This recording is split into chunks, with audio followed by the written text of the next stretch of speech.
Communication regarding a flip is very important when we start out because we want to be clear about the purpose behind it. What is most important when we talk to parents and students is the emphasis that we place on helping students more than the technologies that we're going to use. Remember, we're talking to parents and students, so the focus of the communication to them should be the value that they have rather than what we individually have. Now take a moment and think about the messaging you have by answering the questions below. 1.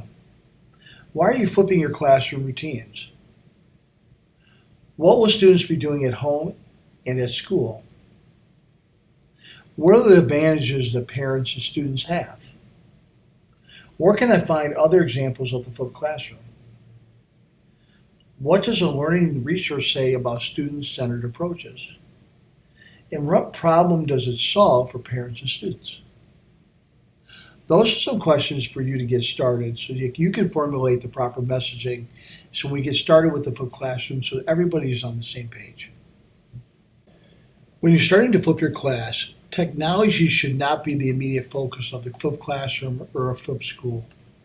Technologies involved within the flipped classroom should act as tools that support teaching and learning and make it a more efficient process. When learning how to flip, it is vital that teachers understand how much time he or she spends on each activity in class. It's also important to examine how much students actually do and how much support we give them in a single classroom and learning period.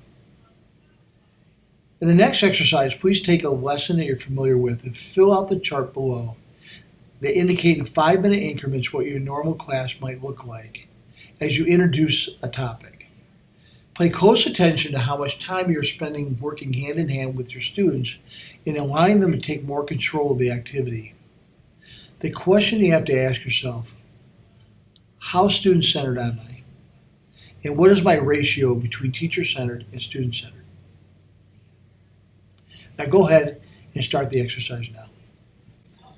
When we evaluate how we currently deliver our content, we have some questions to ask ourselves. Are the majority of the activities teacher-centered or student-centered during your lessons? How much time do you spend supporting your students' classroom processing and practice? What percentage of time are your students active or passive during the lesson? Do your students have a chance to learn from their own mistakes? And does your feedback ever loop back around?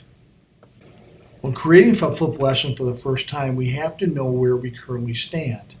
So take a look at the lesson and how much time do you spend standing up and delivering a message, and how much time is the student actually actively involved in the lesson.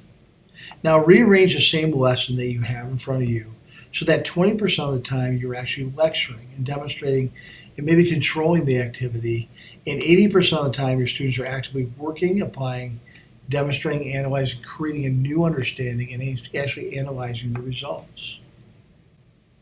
Let's give you some helpful tips when you're starting to put together this first flipped lesson. First of all, pull out the major points of your lecture in direct instruction. So when you lecture to class, it's a simple 5 to 6 minute review. Create independent exercise for yourself that lasts about 15 to 20% of the class time.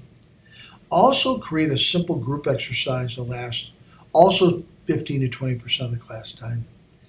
And then also create a teacher check-in station with your students as individuals, smart group, or even large group. Review some materials so that you have a clear understanding of where your students are at and any misconceptions they may have. Also create a short assessment that can test students to see if you need to loop back to any concepts that they may have some confusion on. The goal is to get your classroom instructional practice routines to be 20% about you and 80% about your students. After designing our first flipped lesson, we want to really look at and study what that lesson looks like. And we want to dive deeper and deeper. So the questions we want to ask ourselves now is, did students have a chance to assess their own learning? Did they have a chance to explain their understanding to the class or in small groups? Did they have the opportunity to extend their understanding, to do advanced study or coursework? Could they slow down if they were confused?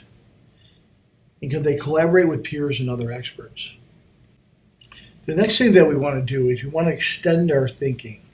So how can we incorporate a long lecture into the weekly plan and still achieve an 80-20 ratio? How can you use a block of days or even a week? I hope that each of us realizes that flip is a slightly different all the time. There's so many examples of this practice going on in schools today. It does not have to be complicated. It's just about making our classrooms about our students' process and activity and understanding rather than just ours as a teacher. What is vital is that we make the best use of our time we have with our students, making our classrooms student-centered and process-focused rather than teacher-centered. Now go ahead and extend your thinking.